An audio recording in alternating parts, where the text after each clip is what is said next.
హల్లెలూయా. ఇర్మియా గ్రంథం 10వ అధ్యాయం చదువుకుందామండి. ఇశ్రాయేలు వంశస్థులారా, యెహోవా మిమ్మును గూర్చి సెలవిచ్చిన మాట వినుడి. యెహోవా సెలవిచ్చుచున్నదేమనగా, అన్యజనముల ఆచారములను అభ్యసింపకుడి. ఆకాశమందు అగపడు చిహ్నములకు జనములు భయపడును, అయితే మీరు వాటికి భయపడుకుడి. జనముల ఆచారములు వ్యర్థములు. అడవిలోనొకడు చెట్టు నరుకున్నట్టు అది నరకబడును. అది పనివాడు గొడ్డలితో చేసిన పని. వెండి బంగారముల చేత పనివారు దానిని అలంకరింతురు. అది కదలక ఉండినట్లు మేకులు పెట్టి సుత్తెలతో బిగగొట్టి దానిని నిలుపుదురు.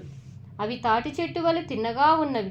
అవి పలుకవు, నడువనేరవు కనుక వాటిని మోయవలసి వచ్చెను. వాటికి భయపడుకుడి. అవి హాని చేయనేరవు, మేలు చేయుట వాటి వలన కాదు. యెహోవా, నిన్ను పోలిన వాడెవడునూ లేడు. నీవు మహత్యము కలవాడు. నీ శౌర్యమును బట్టి నీ నామము ఘనమైనదాయెను. జనములకు రాజా, నీకు భయపడిన వాడెవడు? జనముల జ్ఞానులందరిలోనూ వారి రాజ్యములన్నిటిలోనూ నీ వంటి వాడెవడునూ లేడు. కనుక నరులు నీకు భయపడుట అనుగుణ్యము. జనులు కేవలము పశుప్రాయులు, అవివేకులు. బొమ్మల పూజల వలన వచ్చు జ్ఞానము వ్యర్థము. తర్షీషు నుండి రేకులుగా సాగగొట్టబడిన వెండియు, ఉపాజు నుండి బంగారమును తెత్తురు. అది పనివాని పనియే కదా. పోతపోయివాడు దాన్ని చేసెను. నీల ధూమ వర్ణము గల వస్త్రములు వాటికున్నవి. అవన్నీయు నేర్పరులగు పనివారి పనియే. యెహోవాయే నిజమైన దేవుడు. ఆయనే జీవము గల దేవుడు. సదాకాలము ఆయనే రాజు.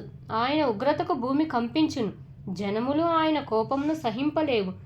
మీరు వారితో ఇలాగు చెప్పవలెను, ఆకాశమును భూమిని సృష్టింపని ఈ దేవతలు భూమి మీద నుండకుండాను ఆకాశము క్రింద ఉండకుండాను నశించును. ఆయన తన బలము చేత భూమిని సృష్టించెను. తన జ్ఞానం చేత ప్రపంచమును స్థాపించెను. తన ప్రజ్ఞ చేత ఆకాశమును విశాలపరచెను. ఆయన ఆజ్ఞనీయగా జలరాశులు ఆకాశ మండలంలో పుట్టును.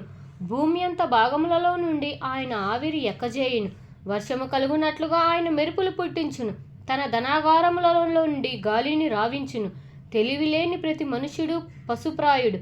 పోతపోయి ప్రతి వాడును తాను చేసిన విగ్రహములను బట్టి అవమానం నొందుచున్నాడు. అతడు పోతపోసినది మాయారూపము, అందులో ప్రాణమేమీయూ లేదు. అవి ఆశను చెడగొట్టు మాయాకార్యములు. విమర్శ కాలంలో అవి నశించిపోవును. యాకోబునకు స్వాస్థ్యమగువాడు వాటి వంటి వాడు కాడు. ఆయన సమస్తమును నిర్మించువాడు. ఇశ్రాయేలు ఆయనకు స్వాస్థ్యముగానున్న గోత్రము. సైన్యములకు అధిపతియగు యెహోవాయని ఆయనకు పేరు. నివాసిని, ముట్టడి వేయబడుచున్న దేశము విడిచి వెళ్ళుటకై నీ సామాగ్రిని కూర్చుకొనుము.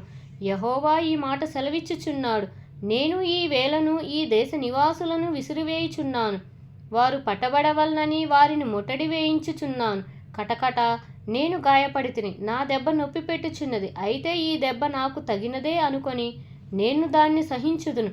నా గుడారము చినిగిపోయిను, నా త్రాళ్ళన్నీ తెగిపోయిను. నా పిల్లలు నా యొద్ద నుండి తొలగిపోయి ఉన్నారు, వారు లేకపోయేది. ఇక మీదట నా గుడారమును వేయుటకైనను నా తెరల నెత్తుటకైనను ఎవడునూ లేడు. కాపరులు పశుప్రాయులై యెహోవా యొద్ద విచారణ చేయరు, కనుక వారే వర్ధిల్లకై ఉన్నారు. వారి మందలన్నీయూ చెదరిపోయిచున్నవి. ఆలకించుడి, ధ్వని పుట్టుచున్నది, దాని రాక ధ్వని వినబడుచున్నది. యూదా పట్టణములను పాడైన స్థలముగా చేయుటకును నక్కలకు చోటుగా చేయుటకును ఉత్తర దేశం నుండి వచ్చుచున్న గొప్ప అల్లరి ధ్వని వినబడుచున్నది.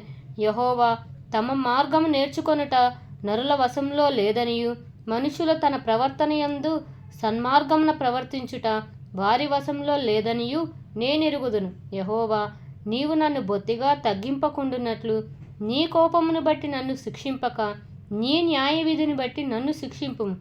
నిన్నెరుగని అన్యజనుల మీదను నీ నామమును బట్టి ప్రార్థింపని వంశముల మీదను నీ ఉగ్రతను కృమ్మరించుము.